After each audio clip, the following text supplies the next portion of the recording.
Bronché, bronché. That's how we say brunch. Here's to the ladies who say basic with their lunch. Be a queen. Be a boss. Ladies who brunch and pop it off.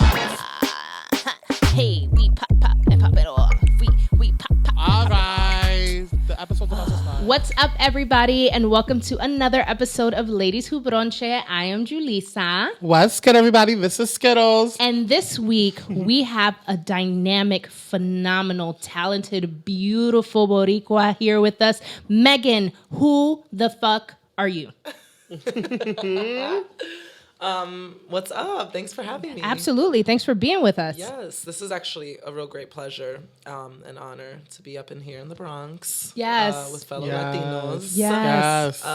Doing the damn thing in our borough. Yes. And chilling on a Sunday. And I could walk here. So, Yes. that is a big deal for me. Yeah. That is, and oftentimes we have a hard time getting people like wanting to come to the Bronx. And I'm like, first of all, it's a cozy little home. Like, yeah, I would enjoy being here. But I love when people are like, oh yeah, this was super easy for me to get to, because I'm like, see, for all y'all people in Brooklyn and all the other boroughs that make it seem like the Bronx is impossible, it's very possible. Mm-hmm. Yeah, it's cute. You're in a cute area. I like looking out the window. There's a cute view. Yes. This is very cozy. And my glass is full. So Yes. I encourage everyone to make their way up here. Yes. So tell us a little bit about yourself and like you're from the Bronx, right? Yep. What else is there to know about Megan?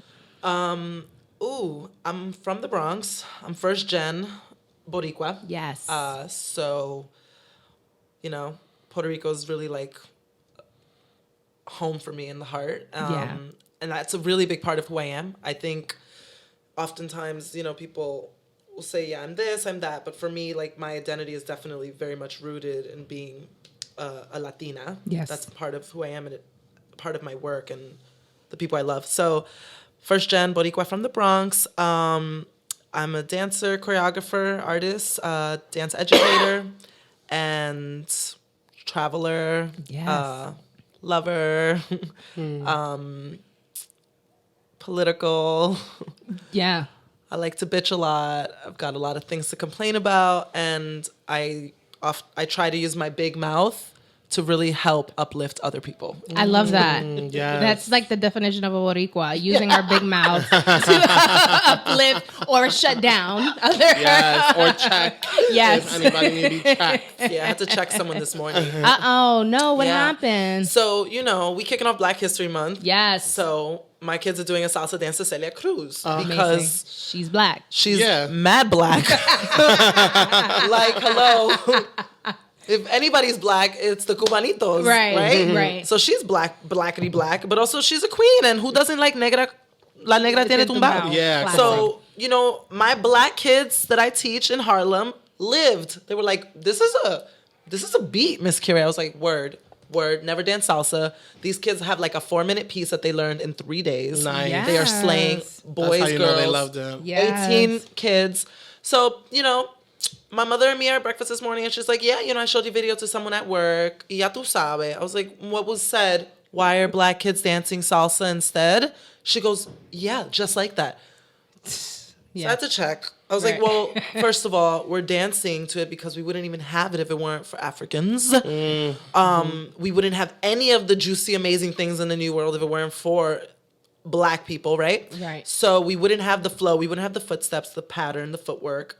That's all. It's given to us from the Africans. Yeah. But also, I think it's important for them to understand the diaspora is so much larger. Right. And for me, Black History is not just a month, but as I celebrate the month with them and I rewrite our very whitewashed curriculums, I need them to know the history from North to South and the Caribbeans. So It's absolutely important. And I talk often about how I learned I was black in college, right? Like, and growing up, I always had this weird thing of like, the black girls were always like, oh, well, you Spanish, right? And I'd be like, oh, well, okay, so I guess I'm not black, but I guess I'm the black version of Spanish people. So like, that's what I thought I was a black version of Spanish people. And I'm like, well, if Koreans and Japanese people can be two completely different cultures, and countries and look alike, then it's okay that I am almost exactly like an African American, but I'm not African American. I'm not African. I'm just Dominican. I'm a black Spanish person. And so I learned the term Afro-Latino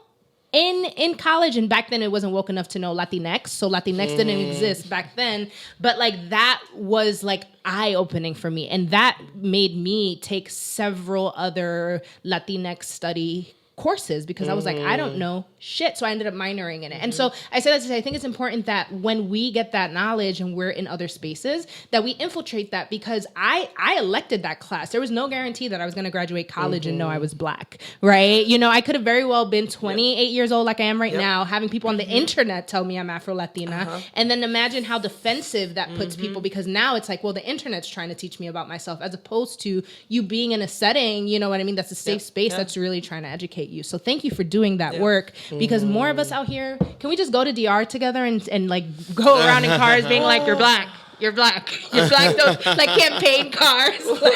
Like literally you're second in line after Cubans. Right. So. Like I literally won't let anyone who's not my Dominican hairstylist touch my hair. Right, yeah. Because folks just don't know what to do with mixed hair. Yeah. They're confused. Yep, absolutely. No, I feel you.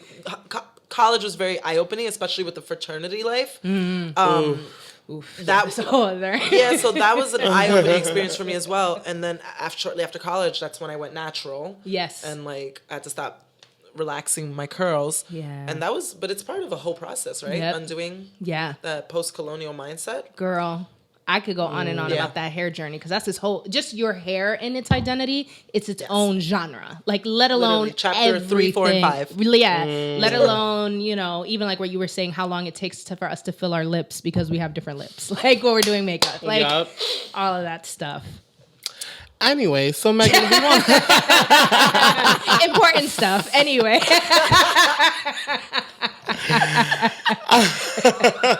I didn't mean it like that.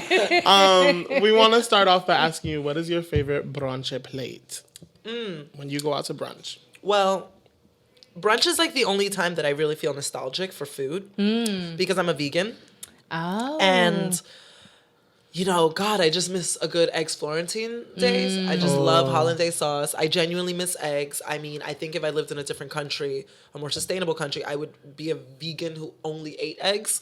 But now I would say that if I'm at a bougie vegan restaurant, I can get my hands on some like vegan French toast. That's cute. But now...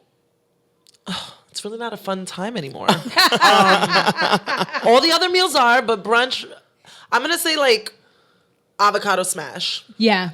Avocado smash with like a well-done avocado smash. Yeah. Where they like dress it up with lots of interesting things. Right. To fill your mouth with flavors while they overcharge you for an avocado smash. I literally, when you were saying it, the thing that was going through my head was like, and what's crazy is that you can spend $2 for aguacate, and that's expensive for one, right? But this is when it's not on sale. $2 for aguacate. Buy a whole bag of bread and get all the stuff, and you still haven't paid $20. You still haven't paid USD. $20 for some fucking avocado con pan. Oh my God. Which is really what it. So Skittles and I last season did a vegan challenge, so we went vegan for a month. It was rough. And it was. I was much more vegetarian. than vegan, and I always say that when I tell people. It or was you missed the cheese also. It was the cheese.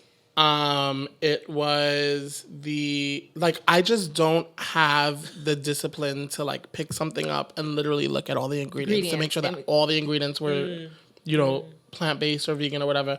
So vegetarian was much more so the easier route for me. Yeah. And for me, I found myself missing eggs like you're saying. And then the dairy, only because I hated vegan cheese. Well, next time we hang out, I'm going to put you on. There's a few good companies here. Thank goodness to Brooklyn. Right. It's a struggle. There's not a lot of good cheeses in the States. Our vegan movement, in my opinion, kind of lacks. Not surprised. But there's good creamy cheeses out there where they age the nut milk. Okay, which So then playing does with a the little same process. something. Yeah. That I fuck with a little more. All right, so when you're out to this mediocre brunch, what are you choosing to drink? What is your favorite brunch bebida? I'm like so basic. I love mimosas. Yo. You know what? I am a I faithful... feel basic and fabulous all the time. But I'm like, unlimited mimosas.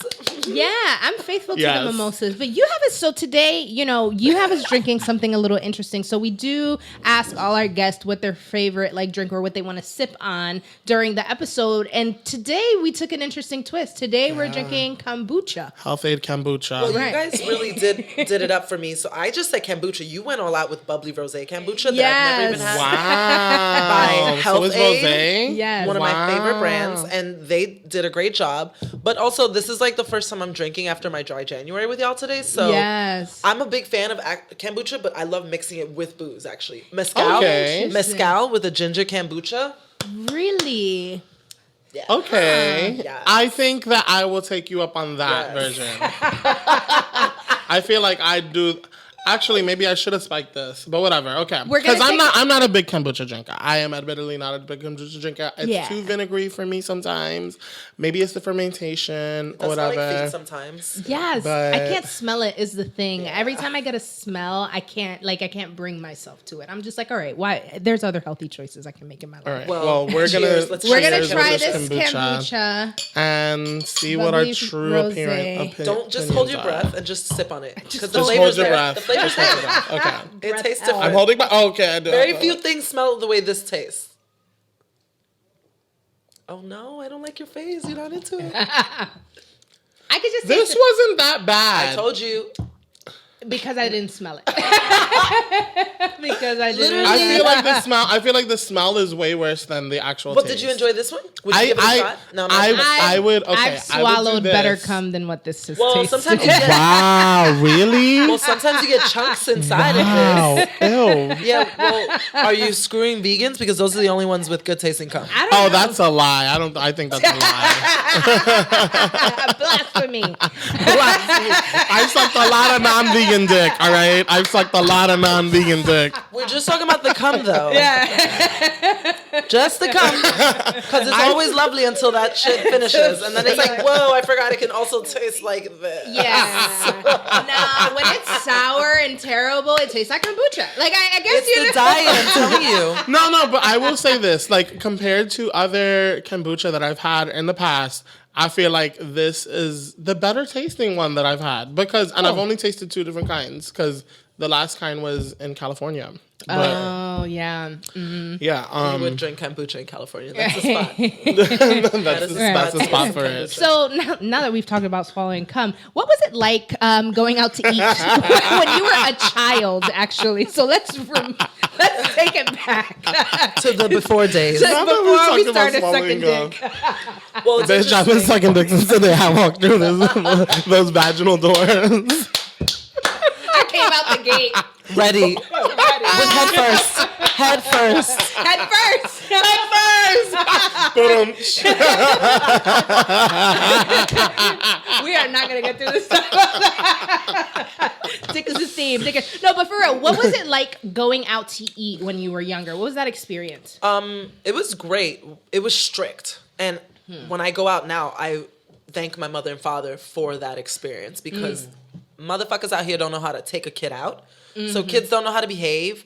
And then they grow up not knowing how to be in the world, but that's another subject. So for me, I just remember, in our home, like, and I'm sure y'all can relate, Latino kids are to be seen, not heard. And so it was a great time, even though, because I was the youngest, my brothers and I have a 10 and 12 year age gap. So I was like the last batch, but I was always out with adults.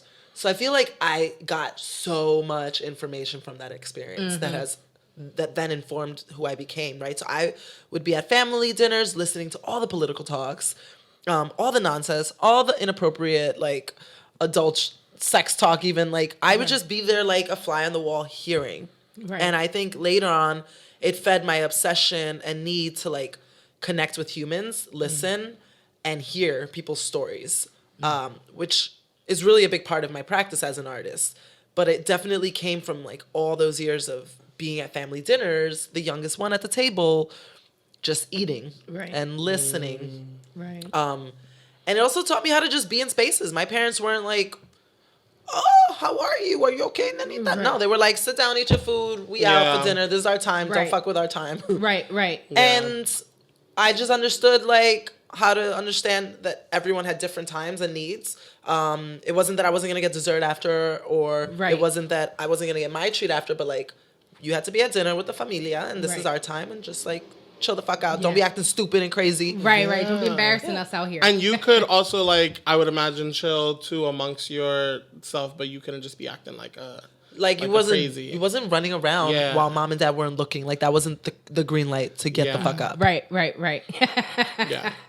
I feel like there's like this certain mentality sometimes with people who have kids and then they go out with them that like when they are with like family or friends that all of a sudden it becomes the other adults' opportunity or responsibility to watch after I would know. Yes, it's true. You have those. Yeah, exactly.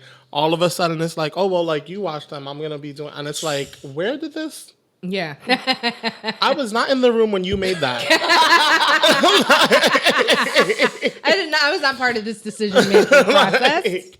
I don't want to be part of the babysitting process. No, for sure. But I do think that that's important. And I think that even the culture of going out to eat has changed because now that like our generations are having kids, right? I'm very curious to see what my friends' kids are going to turn out to be and what the world will look like, because a lot of the way that we were raised does also come with the norms of the islands that we represent. And a lot of that stuff is valuable. Like sometimes I'll be seeing kids on the train and I don't believe in hitting your kids in an abusive way. Same, yeah. Pero sometimes I'm like, damn, just like one. Yeah, A clean one. One good cocotazo, you don't need to hit a kid. My mom, I only have one story of my mom hitting me because it only took one goddamn time for her to hit me. It took me a few more. I will never forget. She hit me with the slides, but back in the day, they used to be like this hard plastic gel. So they weren't like smooth and foamy. And I was watching TV. And I was doing my homework, and my homework was sloppy. And my teacher had sent a note saying that I needed to work on my handwriting. So my mom was like, listen, I need you to not watch TV when you're doing your homework. And I'm like, yeah. My mom, very hard worker. And in the household, she would work, like she would bake cakes and babysit. So I took the opportunity that tal vez sin vergüenza, went to my room, and I sure did watch my TV and do my homework at the same time. When I tell you the next morning when she saw my homework, and she was like, you had the TV on? And I was like, no. What I didn't know is that she had already sneaked and took a peek earlier and saw that I was disobeying her, but didn't take the time to call me out in the moment. They be shady like that. My mother used to do shit like that all the time. And then she hit me with the chime. It was just a couple clean, but those shits hurt. And I never again. And she's like, yeah, it's the line they got you. I think had you said you was, she would have just like pulled your hair or your ear. Right. That lie. I lied to her face. See, when my mom, it was that we were going to my aunt's house. My aunt Titi Sonia had a pool. She was the only aunt who had a pool. Right.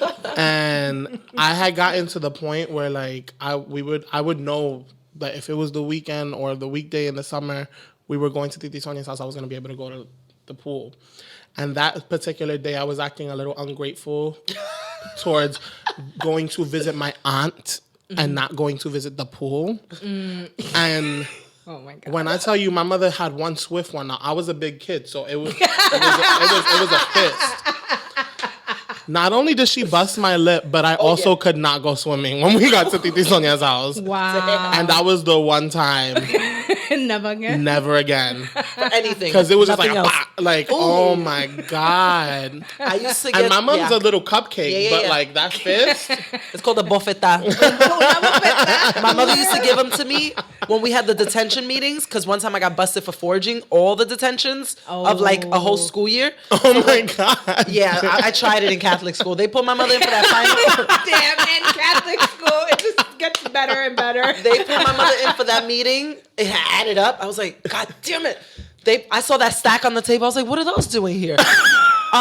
They flipped. My mother took them. She said, flip real quick. She goes, wow, they look like your father's handwriting too. Boom! All in one. I didn't even see it. Like, I was ready to take the compliment. Next thing, the hand is coming through the side. Fuakata, I'm bleeding. She's back to flipping through the papers. All them teachers stood like, so do we call someone? So quick, they didn't even know to call it child abuse or not. Or to get on their knees and pray right there. Esto tu padre lo va a terminar. Yeah, when I got home, I was like, Oh, dang, damn. it's gonna happen again. God. Yeah, so un bofeta. Right, yeah. All right, so when you go out to eat, what's your favorite bochincha topic? I'm a Gemini, so I got 2. Spoken like a true Gemini, yeah. I got 2. I could get down with politics all day, every day. Luckily, most of my friends can, and if they can't, they will. I'm annoying like that. Politics and sex. I'm like so guilty. I could talk about sex all the time. Yes. And as you like enter the next phase in your life where like you make new friends, and you know, it comes with career changes or just age, I'm realizing like I think I met all the hoes. You know what? I also feel like we were fed this idea that like of like prudeness and like you have to be like a saint going into like don't post this on Facebook or don't do this or whatever. And then as we've grown up, you realize like we're just all freaks. No, I'm saying the opposite. I'm saying I feel like I've met all my hoe friends. And they ain't no more hoes left. People be looking at me sideways sometimes like, oh, like they chuckle. I'm like, you're not gonna give me a story back? Right. Like I'm out here giving you the goods. You ain't got no stories for me. I'm like, where are my thoughts? I'm glad that I have not reached that point. And I'm sorry that you have, but I want you to know that you are in a safe space here at Ladies Who Bronché, and we are gonna hoe out today. We'll hoe out today. Absolutely. I feel like well, maybe it depends on the community or the rooms that you're in, but like I feel like we were fed this mentality that we have to like withhold these like freaky parts of us, but then like when you don't, like you realize that everybody else has their sides to them too. Yep. Yeah, I don't know. I don't sleep on nobody. Everybody had a sex story. Yeah.